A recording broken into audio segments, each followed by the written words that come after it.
Market Mantra. Market Mantra. Market Mantra. Market Mantra. Market Mantra.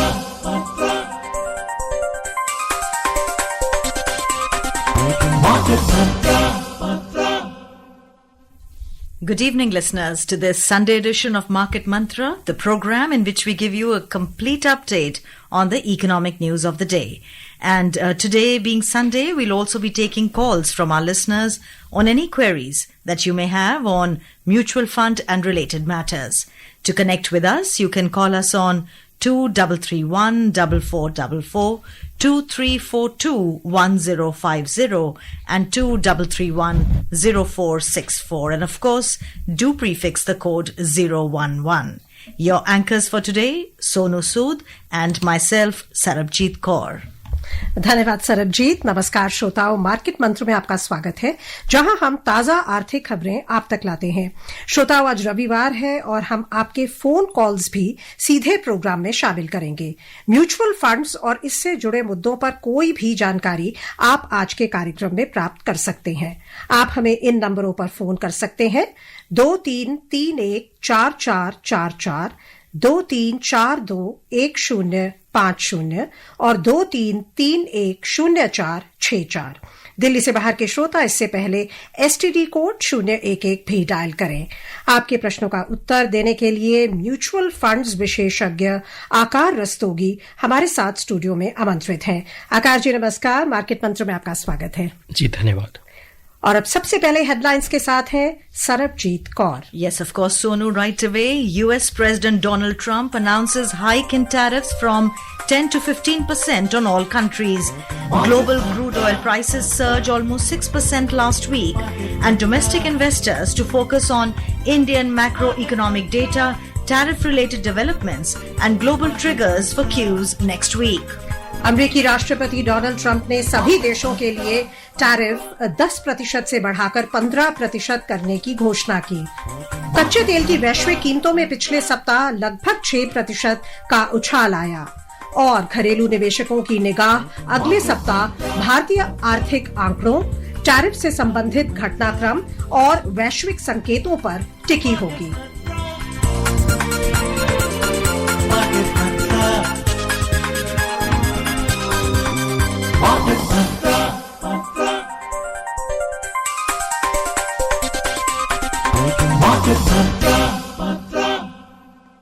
And Sonu, before we go any further in the program, may we just once again remind our listeners, the views and opinions expressed by the experts in this program are their own and not that of Akashvani. Akashvani advises its listeners to do their own research or consult a registered professional before taking any investment decision. We further advise our listeners to exercise due diligence and rely on their own judgment for taking any financial decision. और सरबजीत, अब हम आज के पहले collar को invite करते हैं कार्यक्रम में। मुंबई से उद्धव है हमारे साथ, आपका स्वागत है। सवाल पूछिए उद्धव जी। जी मैम, कुछ महीनों पहले तक ना मैम एक म्यूचुअल फंड का कंसोलिडेट अकाउंट स्टेटमेंट CAS आता था, बट लास्ट 5-6 महीने से वो बंद हो गया है। तो इसके लिए मैं इसको कैसे रिस्टार्ट करने के लिए क्या प्रोसीजर रहेगा मैम? आकार जी, आप इसको कभी भी डाउनलोड कर सकते हैं। आप RTA की वेबसाइट पे जाइए, आप कैम्स की वेबसाइट पे जाइए, वहां से आप एक कंसोलिडेटेड स्टेटमेंट रिक्वेस्ट कर सकते हैं और आपके पैन नंबर और ईमेल एड्रेस के बेसिस पे वो आपको एक कंसोलिडेटेड स्टेटमेंट वहां से ईमेल कर दिया जाएगा। और अब आज की पहली बड़ी खबर लेते हैं सरबजीत जी। US President Donald Trump has raised the global tariffs from 10% to 15% after a big setback in the Supreme Court. In a 6-3 decision, the court said the International Emergency Economic Powers Act, IEEPA, does not give a president the power to introduce broad, cross-the-board tariffs on imports. The judgment could open the door to refund claims potentially worth tens of billions of dollars. और अब अगली खबर की ओर चलते हैं। विदेशी निवेशकों ने फरवरी में अब तक 16,912 करोड़ रुपए के भारतीय शेयरों की शुद्ध खरीदारी की है। डिपॉजिटरीज आंकड़ों के अनुसार विदेशी पोर्टफोलियो निवेशक यानी एफपीआई ने भारतीय ऋण बाजारों में भी 3,605 करोड़ रुपए का निवेश किया, जिससे आलोच्य अवधि में भारतीय पूंजी बाजार में उनका शुद्ध निवेश 31,742 करोड़ रुपए दर्ज हुआ। 2026 की शुरुआत कमजोर रहने के बाद इस महीने खरीदारी बाजार में लौट आई। माफ कीजिएगा, गौरतलब है कि फरवरी में इस भारी निवेश से पहले जनवरी में एफपीआई ने 35,962 करोड़ रुपए बाजार से निकाले थे और दिसंबर में ये निकासी 22,611 करोड़ रुपए थी। क्या कहेंगे आप, बाजार में जिस तरह की एक पॉजिटिव इनफ्लोज दिखाई दे रहे हैं, इससे आपको लगता है कि म्यूचुअल फंड बाजार, जो म्यूचुअल फंड इन्वेस्टर्स हैं, उनके लिए एक अच्छी खबर है? देखिए, बाजार में जब भी ऐसे बीच बीच में मूवमेंट्स होती है तो एक जो आम निवेशक है उनको बहुत ज़्यादा इन चीज़ों पे ध्यान नहीं देना चाहिए, या फिर उनको ये नहीं सोचना चाहिए कि क्या ये मेरे लिए अच्छा होगा, क्या होगा। वो सब एक ट्रेडर के लिए चीज़ें जो होती है। जो एक लॉन्ग टर्म इन्वेस्टर है, जो एक रिटेल इन्वेस्टर है, जो एक म्यूचुअल फंड इन्वेस्टर है, उसको जो भी है, जो मार्केट की नुआंसेस है, ये सब एक फंड मैनेजर के ऊपर छोड़ देनी चाहिए। इनफैक्ट इसी वजह से जो है वो एक फंड मैनेजर को एक अपनी कमाई का एक छोटा सा हिस्सा एक्सपेंस रेशियो के फॉर्म में जो है रिटर्न्स के थ्रू देते हैं। तो रिटेल इन्वेस्टर को एक अपना इन्वेस्टमेंट प्लान बनाए, असेट एलोकेशन देखे, गोल के हिसाब से एक अच्छा फंड चुने और बाकी सब चीजें एक फंड मैनेजर पे छोड़ दे। और सौरभ नंदी जी हैदराबाद से जुड़ चुके हैं हमारे साथ। Saurabh ji, please ask your question. Good evening Market Mantra. Good evening. Actually, IT is not doing so well, so I have got a question regarding this versus the AI. I just want to know that the present day IT companies at some point of time, won't they become more inclined to AI? That is one. And what are the present AI stocks, if they are stocks or mutual funds, if they are available in the market at present? Thank you. Specifically for the IT, sector, for your investments in IT, yeah, definitely I agree that, the IT sector is currently not doing very well, and, it has been hit by the AI, and everyone is, having that fear that, what will happen to the IT sector, which, largely depends on the services provided. Because probably AI might take over it. But at the same time, I would say that it is very important for you to look at it in the sense that what portion of your total portfolio does, IT, make? I mean, is it completely, or is it just like 17%, 18%, 20%, or 15%? Because even if you are investing in a diversified mutual fund, your whole money would not be going there. And, if you're invested in multiple schemes, it would be better to, have a, complete holistic view that what part of your money is going into in the IT sector actually. And even then I would say, this happens with each and every sector. Like when you, look at any particular sector, challenges comes. With IT, this is AI, but, there have been other sectors, infra, pharma, with which different types of challenges come and go. So that's the reason why we generally say that one should never be invested completely in one sector alone and rather diversify, because sectors move in cycles. और अब अगले collar Delhi से शोभित हमारे साथ जुड़ गए हैं। शोभित जी, आपका स्वागत है, सवाल पूछें। Good evening, Market Mantra. My question to the expert is about, my wife has a good corpus in PF and she wants to move it to the mutual fund. Would you suggest this to her, that she should move to mutual funds, taking out the money from the PF account? Thank you. Shobhitji, this completely depends on the complete portfolio asset allocation and the goal and the purpose for which you are saving that money. So ideally, a complete portfolio should have both asset classes, equity for growth and stability. For stability, you should have fixed income. If you already have a PPF account balance, so you are getting 7.1% guaranteed return, which is completely tax free. So, to have that fixed income portion in your portfolio, some balance already in the PPF account is wonderful. At the same time, yes, it does have some liquidity limitations, but as you said that, it is about to mature, I believe one can extend the PPF account in the block of 5 years, and if you extend it without any further deposits, you have that flexibility to withdraw once every year.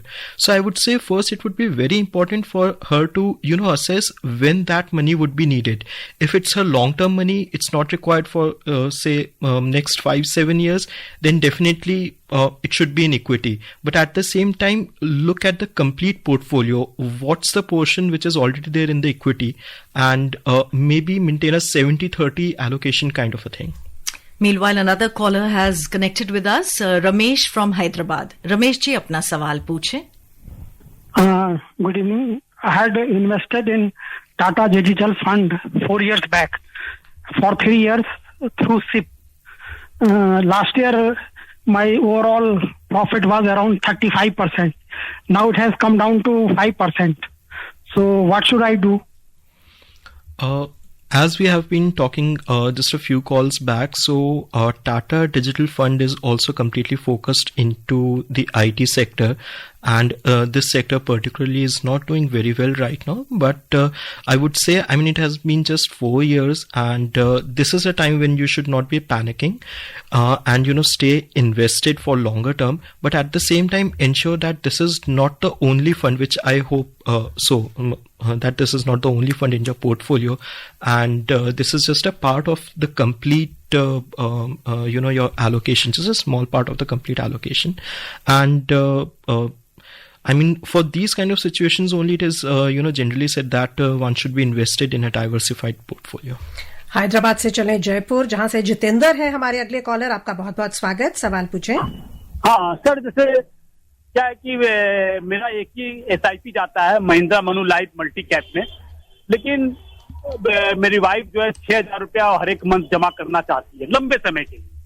लेकिन हम लोग क्या emotional कई AMC से भी lump sum जमा किए हुए हैं. किसी में SIP नहीं, सिर्फ मल्टी कैप में है, और बैंक ऑफ बड़ौदा BNP में भी है, लेकिन उसका बहुत रेट और उसका बहुत कम है रिटर्न. 2-3-4% का अंतर रहता है. तो कृपया 1-2 हमको फंड बता दीजिए कि जिसमें हम लंबे समय के लिए, मल्टी कैप चल रहा है. देखिए, आपका ऑलरेडी एक मल्टी कैप फंड में निवेश है, तो सारा पैसा तो मैं नहीं कहूंगा कि एक ही फंड में लगाए. आप मल्टी कैप के साथ और कोई एक फ्लेक्सी कैप फंड भी देख सकते हैं, नहीं तो एक दूसरा मल्टी कैप फंड का चुनाव भी कर सकते हैं. 2 मल्टी कैप फंड में लगाने में पैसे कोई दिक्कत नहीं है.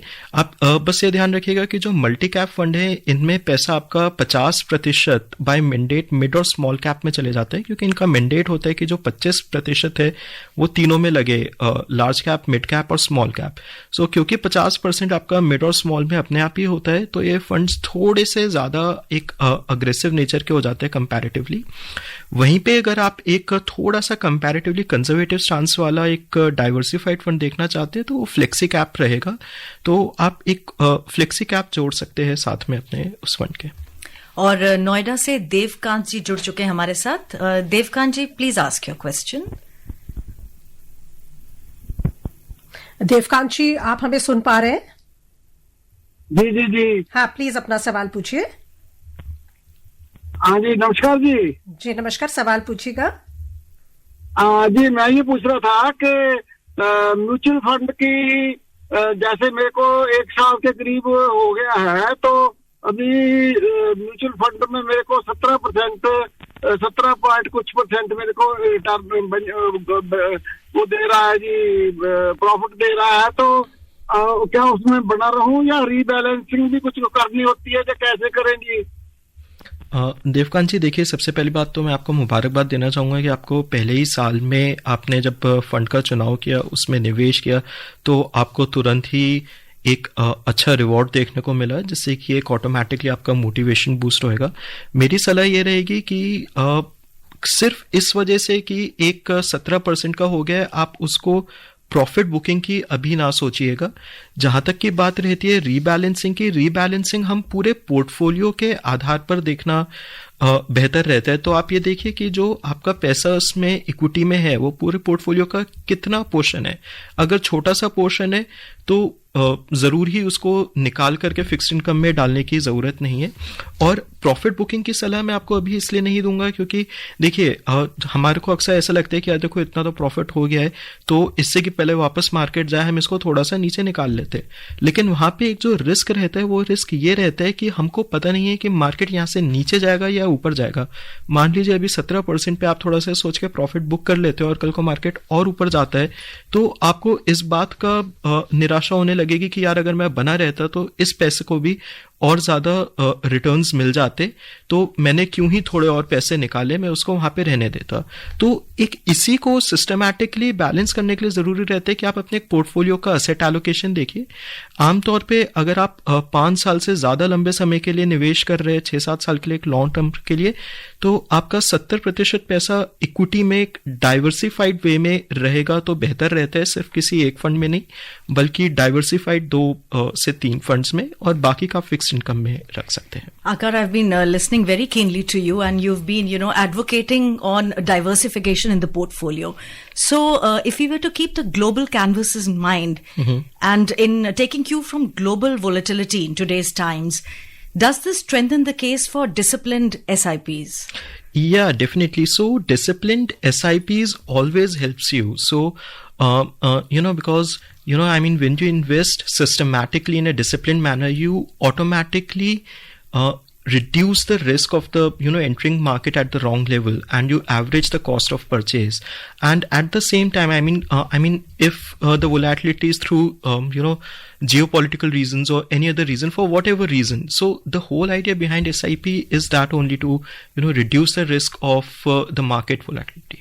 और अब चलिए कमोडिटीज के साप्ताहिक प्रदर्शन पर एक नजर डालते हैं। पहले प्रेशियस मेटल्स।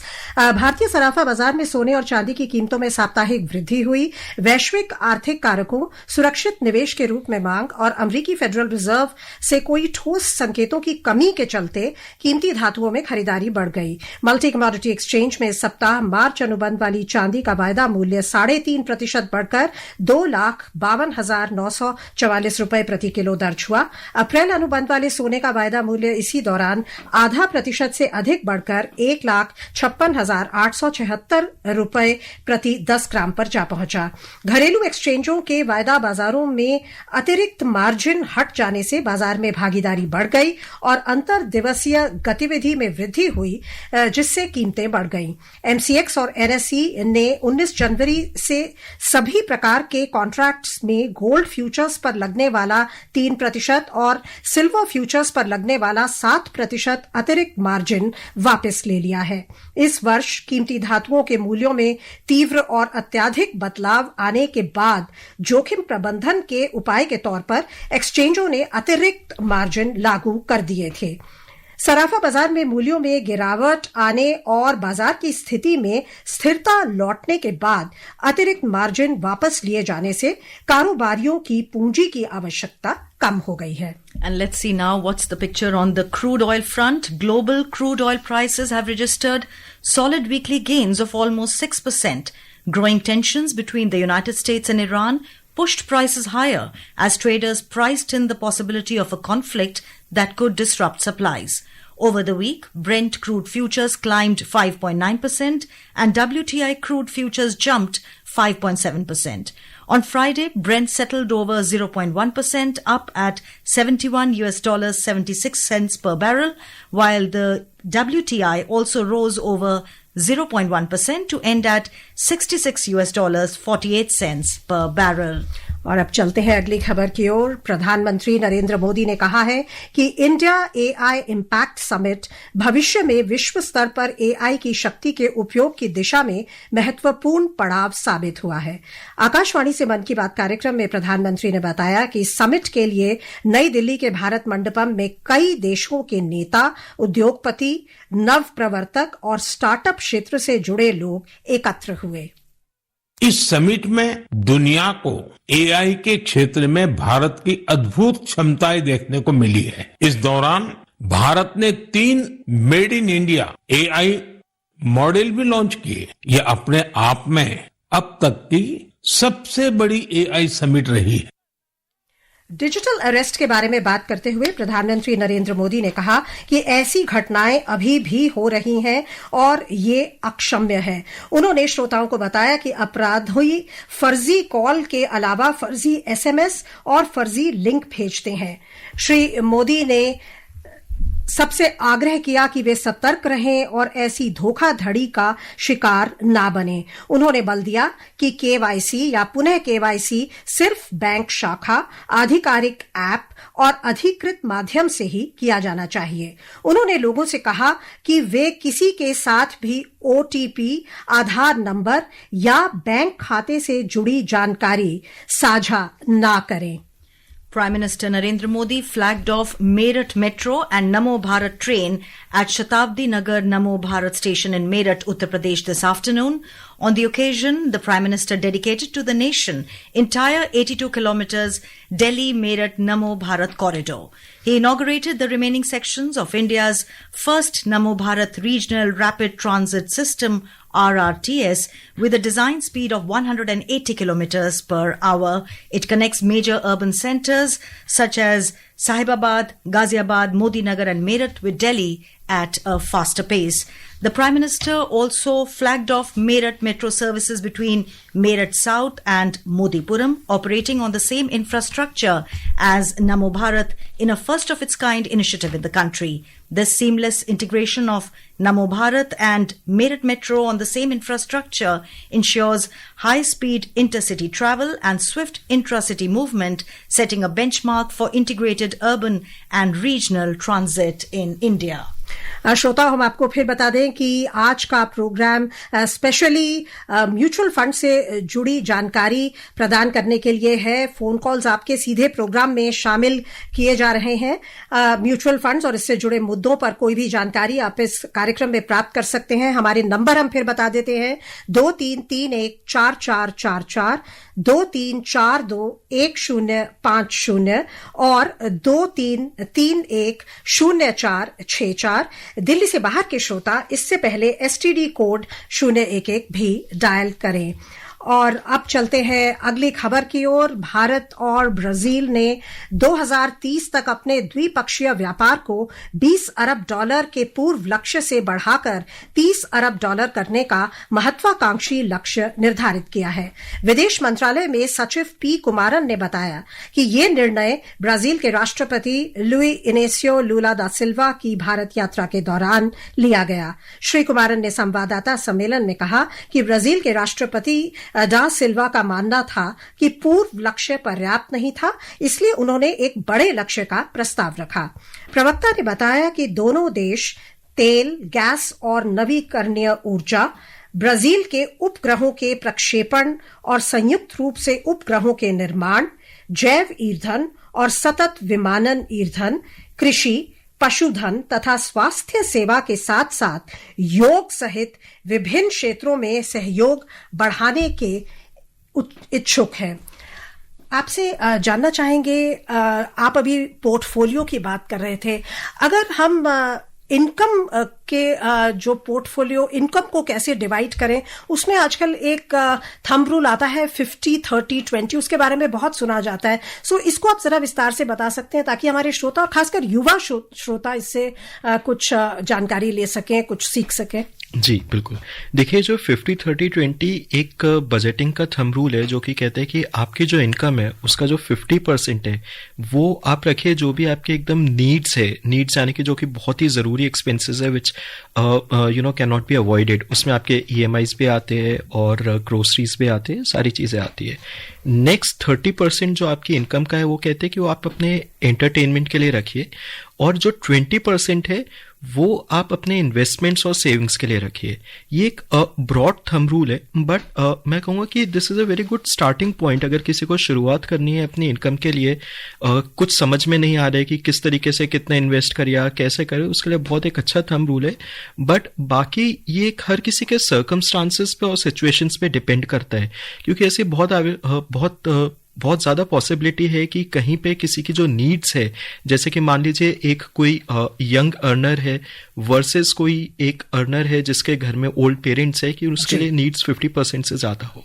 इस बीच हमारे एक कॉलर नवीन दिल्ली से जुड़ गए हैं। नवीन जी, अपना सवाल पूछे। जी, good evening everyone. I've been invested for a while and have a purpose, but I think there is a lot of noise.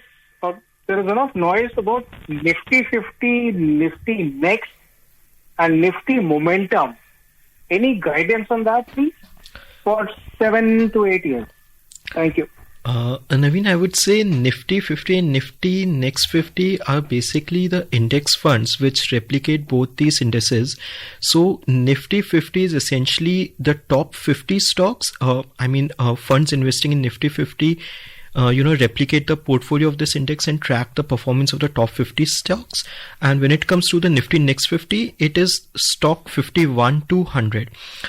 When you talk about the momentum index, that is basically an index of the, with some quant method applicable, wherein, it's a smart index fund, wherein with the help of some, quant method, they choose the stocks within the index which are likely on the momentum phase.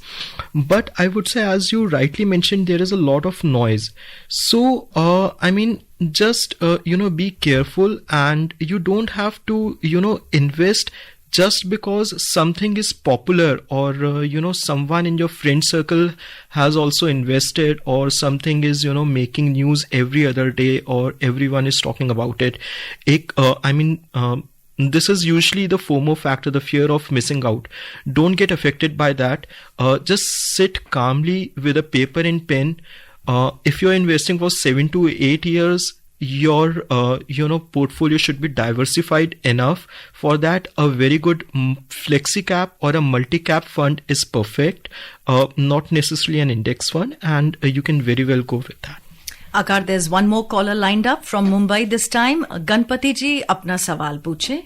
हाँ जी, good evening. My question is, between HDFC Balanced Advantage Fund and HDFC Flexi Cap Fund, what is the difference and which is better? So both funds are different in terms of their investment mandate. The HDFC Flexi Cap Fund is essentially a pure equity fund which invests across large cap, mid cap and small cap stocks. These are basically the large size companies, medium size companies and the small size companies. Whereas the Balanced Advantage Fund is a hybrid fund. It invests in a mix of equity and debt. So comparatively, the FlexiCap fund would be high on rewards but slightly higher risk here. The hybrid fund would be lower on rewards, lower on risk. Here, the asset allocation would be managed dynamically basis the quant factors of the fund. All right, investors are likely to focus on several important domestic and geopolitical developments, including tariff-related moves in the United States, key domestic data including gross domestic product numbers, and the monthly futures and options expiry for direction in the coming week. Benchmark domestic indices managed to close the week with modest gains, reflecting cautious optimism amid heightened uncertainty. Last week, the Sensex added 0.23%, while Nifty rose almost 0.4%. Moving ahead, market participants will closely monitor tensions in West Asia along with progress on the India-US trade deal. In addition, India's third quarter GDP data based on the new series and industrial output data scheduled for release on Friday are expected to influence sentiment. In the US, all eyes will be on the fourth quarter earnings from artificial intelligence bellwether and major software players given the AI fallout in the industry. समय अनुरोध कर रहा है कि हम इस कार्यक्रम को अब यहीं समाप्त करें। आकार जी, आप आए और आपने हमारे श्रोताओं को बहुमूल्य जानकारी दी, उसके लिए आपका बहुत बहुत धन्यवाद। जी, धन्यवाद। Listeners, before we wrap up today's show, a reminder of the headlines. US President Donald Trump announces hike in tariffs from 10 to 15% on all countries. Global crude oil prices surge almost 6% last week, and domestic investors to focus on Indian macroeconomic data, tariff-related developments, and global triggers for cues next week. And that's it in today's edition of Market Mantra. See you tomorrow. Goodbye. नमस्कार.